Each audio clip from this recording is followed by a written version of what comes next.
धुंध से घिरे एक प्राचीन जंगल के मध्य में साहसी मित्रों का एक समूह कैंपिंग यात्रा पर निकलता है। उनसे अनभिज्ञता रखते हुए उन्होंने एक दुष्ट आत्मा यक्षिणी के क्षेत्र में अतिक्रमण कर लिया है। जैसे ही रात होती है, एक प्राचीन अभिशाप की फुसफुसाहट जंगल में गूंजने लगती है, जिससे उनकी रीढ़ में सिहरन पैदा हो जाती है। दोस्तों की नजर एक परित्यक्त कैंपसाइट पर पड़ी। उसके तंबू फटे हुए थे और सामान इधर उधर बिखरा हुआ था, जैसे कि पिछले रहने वाले लोग डरकर भाग गए हों। अशुभ संकेतों को नजरअंदाज करते हुए वे रात के लिए शिविर बनाने का फैसला करते हैं, उन भयावहताओं से अनजान जो उनका इंतजार कर रही हैं।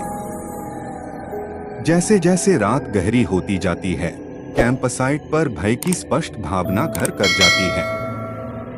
पेड़ों से अजीब सी आवाजें गूंजती हैं और एक अंधेरी आकृति की क्षणभंगुर झलक उनकी रीढ़ में सिहरन पैदा कर देती है। घबराए हुए लेकिन साहसी बने रहने के लिए दृढ़ संकल्पित वे खुद को समझाने की कोशिश करते हैं कि यह सिर्फ उनकी कल्पना है।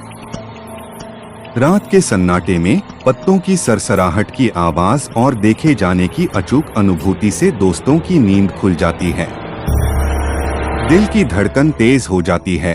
वे अपने डर के स्रोत का सामना करने के लिए अपने तंबू से बाहर निकलते हैं। उनके सामने यक्षिणी खड़ी है, चमकती आंखों और उनकी आत्माओं की भूख के साथ एक भयानक प्रेत।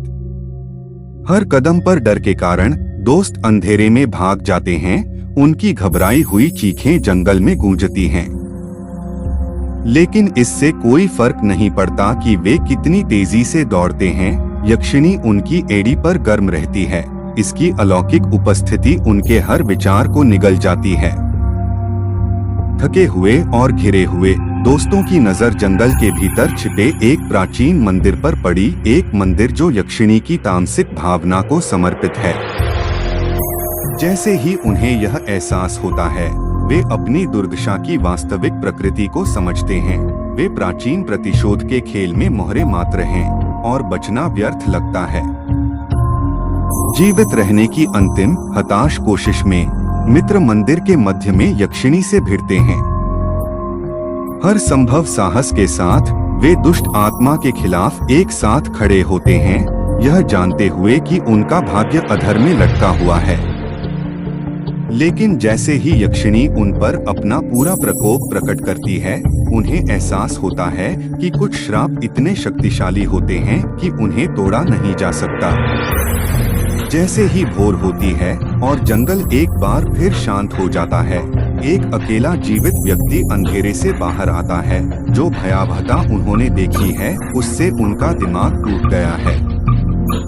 लेकिन जैसे जैसे वे जीवित दुनिया में वापस आते हैं, उन्हें एहसास होता है कि यक्षिणी के अभिशाप से इतनी आसानी से छुटकारा नहीं पाया जा सकता है, क्योंकि उनकी रगों में अंधेरा बसा हुआ है जो उन्हें भीतर से खत्म करने की प्रतीक्षा कर रहा है।